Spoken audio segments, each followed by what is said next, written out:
Hello my dear friends, you're in the Military Summary channel. In this video we're going to discuss the most important events that took place during the previous 12 hours. We have lots of very interesting updates, so let's start. And first let's talk about the conflict on the territory of Ukraine. This upcoming week is going to be a very difficult week both for the President of Ukraine Zelensky and for Ukraine itself. I would like to remind you that almost a month ago, or maybe even more, the President of Ukraine Zelensky dismissed Syrsky as a commander-in-chief of the Armed Forces of Ukraine, and he appointed Mikhail Drapatso to this position. Furthermore, I would like to remind you that during the same period of time, Zelensky also dismissed the former Minister of Defense, Fedorov, but as of July and June, as of the 17th of August of 2026, he still hasn't appointed anyone else on this position. And the thing is that he didn't do this because the Parliament of Ukraine went for a summer vacation, and according to information we have, the summer vacation of the Parliament of Ukraine ends today on the 17th of August of 2026, and the Parliament of Ukraine must return back to their work tomorrow on the 18th of August of 2026. And the former Minister of Defense of Ukraine, Fedorov, issued an ultimatum demanding that the Parliament of Ukraine must return him tomorrow on his position of the Minister of Defense of Ukraine. People in Kyiv, and the most important thing that this video was published this morning, people in Kyiv have again turned out in large numbers to protest, demanding the return of Fedorov to the Ministry of Defense. They also demand communication between the authorities and the people. So this is a very important situation because we see that Fedorov accelerates his pressure on Zelensky, trying to force Zelensky to return him back. So this is another video that was published this morning. As you can see, thousands of people have already entered streets demanding Zelensky to return back Fedorov to the Ministry of Defense of Ukraine. Most likely Zelensky will reject this because he understands that if Fedorov returns, he is going to be a very strong competitor in possible presidential elections that sooner or later will take place on the territory of Ukraine. Now let's move further and let's discuss the situation on the ground. During the previous 12 hours, we received lots of very important updates, and first let's talk about the city of Zaporizhzhia. According to information we have, the Russians continued attacking the city of Zaporizhzhia through the previous 24 hours, and the most important thing is that the Russians attacked the bridge between the left and the right banks of the river of Dnieper. And this time, according to information we have, the Russians managed to hit the bridge. And this is the video that was published by local sources. Here we can see civilians moving along the bridge, and here we can see the damage that the Russians managed to deal. So which means that probably even for the first time since the beginning of the special military operation, the Russians managed to carry out a direct attack on the bridge, and the bridge was badly damaged. So that was probably the first attack carried out by Russians, but most likely in coming days, weeks, months, the Russians will intensify this practice.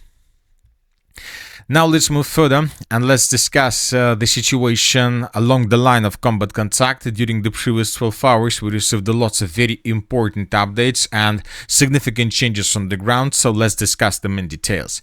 The Russians continue their offensive operation in the area of the city of Orekhov. If you remember, during the weekend, we received lots of updates that the Russians improved their position significantly through the southeastern parts of the Orekhov agglomeration, and these are the changes on the ground between the dates. The Russians improved their positions, and the Russians, as we can see, continue advancing through the city itself. The Russians continue attacking the city with aviation, with bombs, trying to soften defenses. But the most important updates of the previous 12 hours are coming not even from the city of Orekhov itself, but from the settlement of Novosoloshyne. As you can see, the map has been adjusted, and the Minister of Defense and the group of forces East, right before we started making this video, reported that Russians managed to establish complete control over the settlement of Novosoloshyne, which is located along T04A08 road that used to be one of the most important logistic lines for the city of Orekhov. The Russians captured the settlement of Lubitska several weeks ago, and that was the first city that the Russians captured in this area. And today, as we can see, the Russians managed to expand their foothold to the north of the city of Orekhov, and according to these changes, we can make a conclusion that the Russians began advancing in the south and direction. And most likely in coming days, the clashes for the villages of Mykolaiskaya, Timoshovka, Chervony Yar, Svoboda, and Shiroka will take place. So the Russians began the major battle for the city of Orekhov, and we see that the Russians during the previous 2 weeks managed to improve their position significantly. Now let's move further and let's discuss the situation through the Dobropolye direction between the cities of Dobropolye and Druzhkovka, because we have probably one of the most important updates of the previous 24 hours or maybe even of the previous months. Let's discuss everything in details, and first let's take a look at the changes.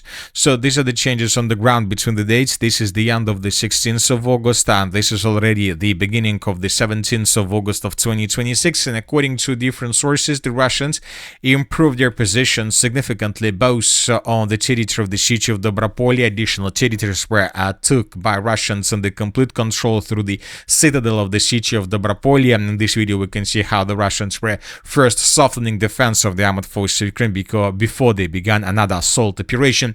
As a result of attack, the Russians expanded their foothold through this residential area of the city. Furthermore, the Russians tightened the noose around the settlement of Dobropolye from the northern direction, and as you can see, according to these changes, the Russians improved their positions in the direction of the villages of Rubezhne, Zolotoy Kolodец, Veselое Polye along TO514 road, and it seems that this is not something like an additional progress on the ground that was developed by Russians. This is something like a breakthrough. But these changes, of course, are very important, but these changes are not the most important changes that we have received since the beginning of the 17th of August of 2026, because the most important updates are coming a bit further to the northeast. This morning, the Minister of Defense of the Russian Federation reported that, as a result of clashes, the Russians established complete control not just over the settlement by the name of Novosoloshyne. Today, the Russians of the Group of Forces Center established complete control over the village by the name of Andriivka. So, as of the moment when I started making this video, I still don't know how exactly we need to adjust the map around the village, because there is a very big gap between the village of Andriivka and the edge positions of Russians. But I would like to remind you that several days ago the Russians reported that the village of Novonikolaevka was captured between the 13th and the 14th of August of 2026. The Russians reported that they managed to take this village under complete control, so which means that indeed there is an offensive operation from the Russian side. And as you can see, 3 days later, 3 days after, the Russians reported that they captured Andriivka. So right now, I don't know for sure how we need to adjust the map, because once again, there is a very big gap between villages. The gap or the distances between the settlement of Andriivka and Novonikolaevka, Novomikhailivka is around 7 kilometers, and telling the truth, very difficult to understand how we need to adjust the map.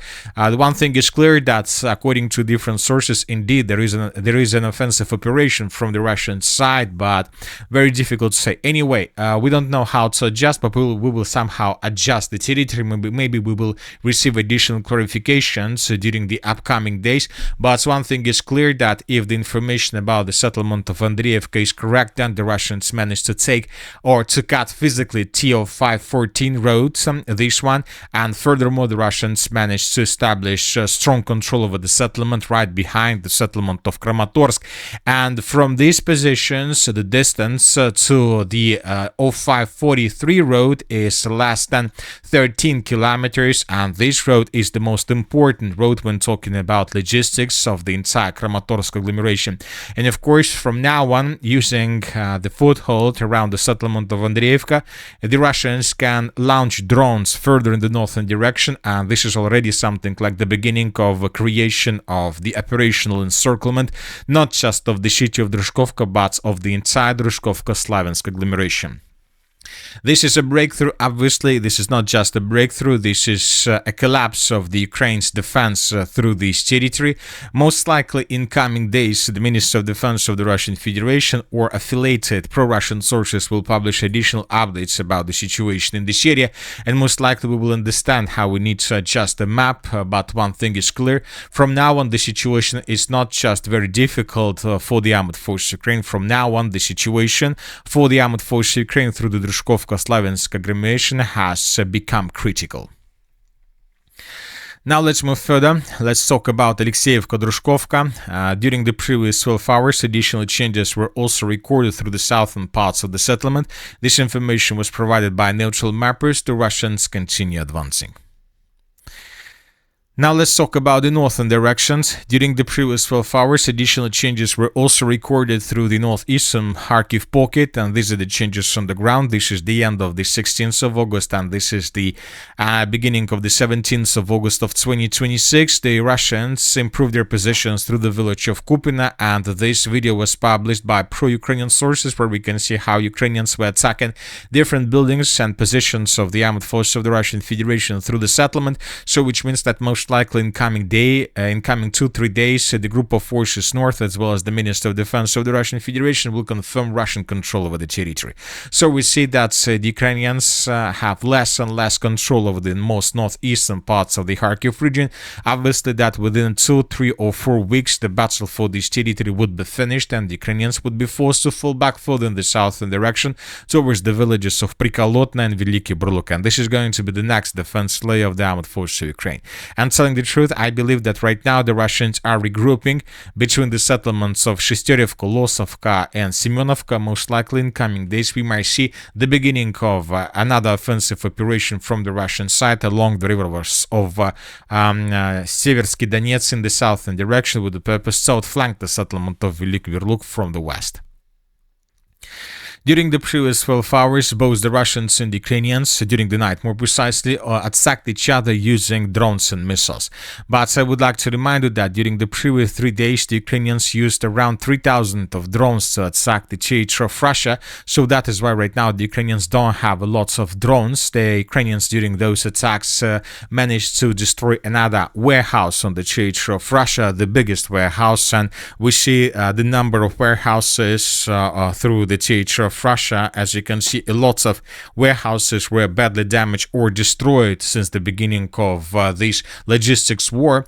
But as for the previous nights, the Ukrainians used probably the minimal number of drones. According to pro-Russian sources, during the nights there were only 72 drones recorded. This is a minimal number, which means that now the Ukrainians need to probably accumulate drones before the next waves of attacks. And the same story we can see and we can say about the Russian attack as well. According to pro-Ukrainian sources, during the night the Russians used 128 drones to attack the territory of Ukraine, and the Ukrainians managed to intercept or suppress 106 of the 128 drones. So also not a very big number. And as for explosion attacks, the most important video is coming from the city of Zaporizhzhia, where the Russians badly damaged the bridge, and a gas station in the northern parts of the city of Zaporizhzhia was also destroyed. So, and this is all information we have about strikes that took place during the night. And that's it for the short video. The military summary channel remains to condemn any violence in the world. Thank you for your watching. Subscribe to my channel, put your likes to my Patreon, and have a good day. Bye bye.